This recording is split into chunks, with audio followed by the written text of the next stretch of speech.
strong growth in AIF registrations and new scheme applications underlines the need for a faster scheme launch framework. We are exploring the lodge and launch model for AIFs. For certain AIF schemes, reliance can be placed on due diligence certificates from merchant bankers. For AI-only schemes, the AIF manager shall bear responsibility for disclosure due diligence. This framework can improve ease of doing business, accelerate fund launches, and support faster mobilization of private capital. As always, we will consult with industry on this proposal. Alternative investment funds are no longer at the margins of our financial system. They are now an important pillar of India's capital markets, connecting patient capital with sectors that need it most.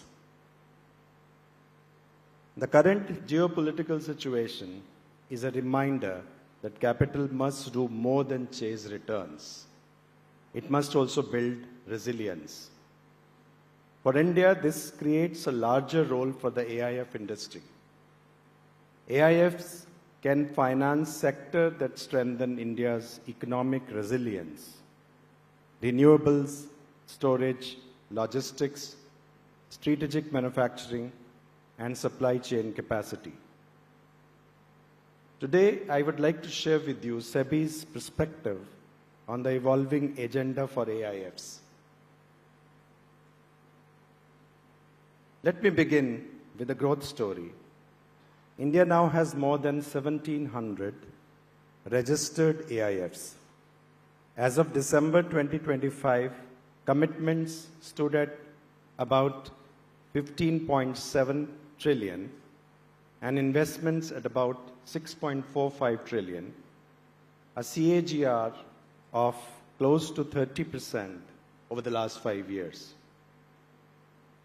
The AIF industry is not only attracting commitments, it's also converting a growing share of these commitments into actual investment. This capital is being put to work in the economy. At the same time, the commitments standing at close to 16 trillion rupees, there remains substantial capacity for future deployment. While AIFs are supporting growth today, they are also creating room for the next wave of entrepreneurship, infrastructure, and enterprise expansion. They are carrying capital where traditional finance may not reach and linking private capital more closely to productive enterprise. To sustain India's growth, we will need bank finance, public markets, and well-governed pools of alternative capital. This is not just an industry story, it's also a development story. As our industry scales, expectations rise. Let me touch upon some challenges. The first is mis-selling and product suitability. AIFs are meant for sophisticated investors. They involve illiquid assets, long holding periods, complex structures, and differentiated risk-return profiles. So the potential of higher returns cannot be separated from the disclosure of higher risks.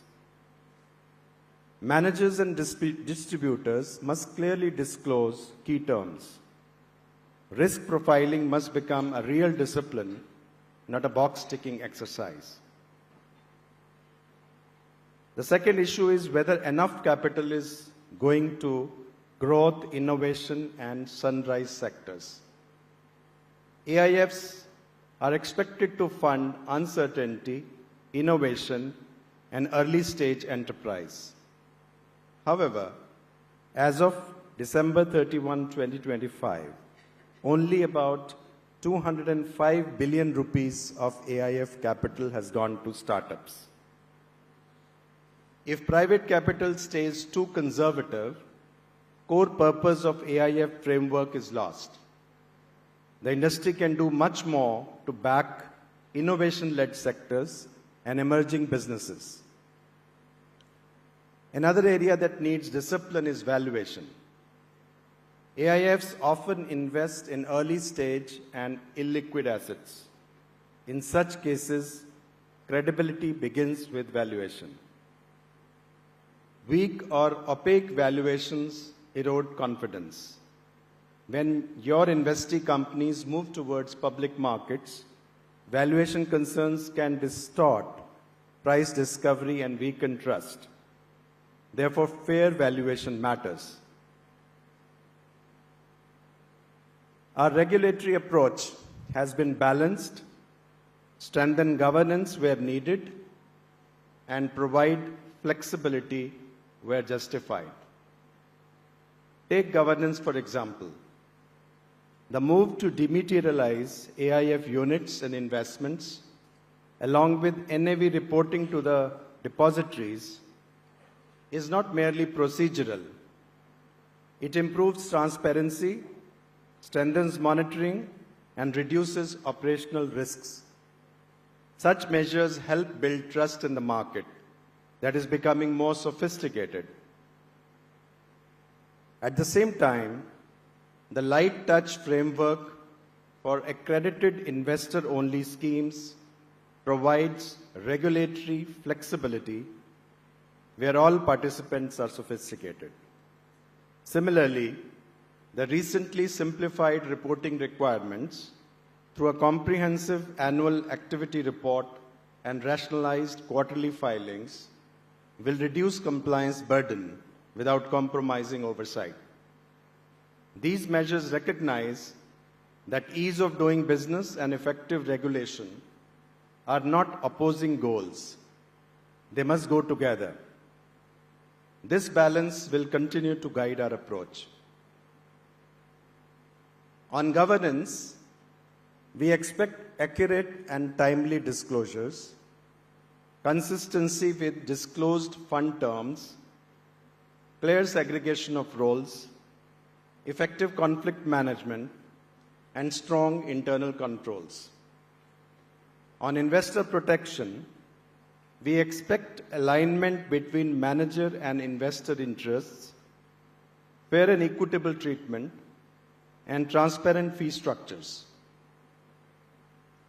On market development, we expect robust risk management, disciplined valuation practices, prudent investment behavior, ethical portfolio management, and increasing integration of ESG considerations where relevant.